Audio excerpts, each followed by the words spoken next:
HOA board tries to force me to remove my trampoline, I get them removed from the board instead. I put a trampoline in my backyard in early 2017. I have 3 young boys and we have enjoyed it immensely.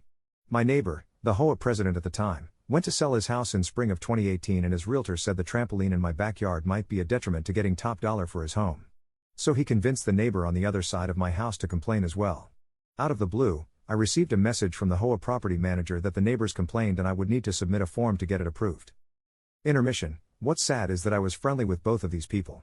They had been in my home. They could have talked to me face to face.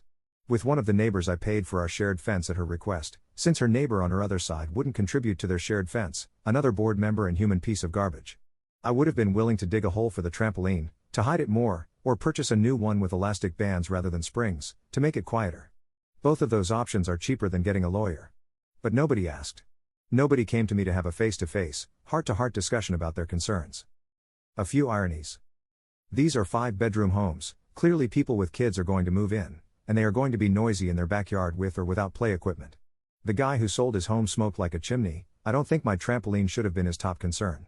The people who ended up buying his home are a great family with 2 kids, who don't care about toys in other people's backyards. My neighbors have raised kids to adulthood, one of them 2 very active boys. When I pointed this out to her, the words that actually came out of her mouth were, "I know it's challenging to raise boys, but we're at different stages of our lives," as if that justified her trying to screw me. Back to the story, I filled out the form and sent it in. The Architectural Review Committee denied it a month later. I appealed the decision and met with the board in August. They sent me a letter and said it was in violation. I asked which rules I violated. They never sent me a letter, so I asked again a week ago. The property manager was adamant she had sent the letter, but I asked for proof. She forwarded an email, where she put my name in the "to" field after the fact. I had a strong suspicion it was after the fact due to the following reasons. An HOA meeting was mentioned that never took place. The responses to my questions varied in color, indicating they had been edited at different times. She responded immediately to my request for proof by indicating she would forward the email, but then took an hour, presumably editing a draft she never sent. She cited a rule early in the email, but then cited an additional rule later that superseded the first. The first cited rule could have simply been omitted. The message was not marked as forwarded message at the top, and the sent time didn't include seconds. None of these things are a smoking gun, but they are suspicious. I asked the other people in the "to" field if they received a copy of the email with my name in the address field.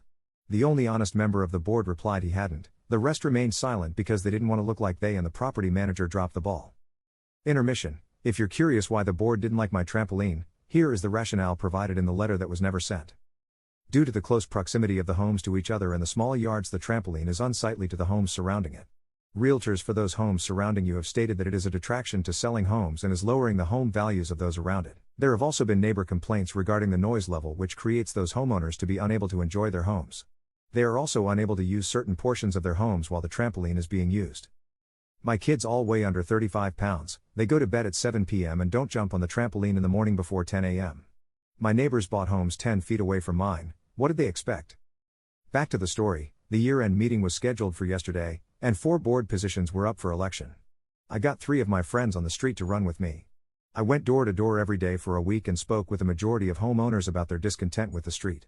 I got a third of the community to sign proxy forms stating that I would vote on their behalf. I went to the meeting last night and put these fools on blast. I listed calmly all the ways the current board was failing the community and my plan to right their wrongs. The vote was a landslide, in favor of myself and my friends getting elected. One awful board member remains, but he is the minority. We fired the property manager who was uncommunicative and flat out dishonest. The trampoline endures. The only bummer is now I have to manage a street which includes some legit crazy people. But this whole episode has convinced my wife that we will never live in an HOA again, which I count as a huge victory in addition to the trampoline remaining where it is today.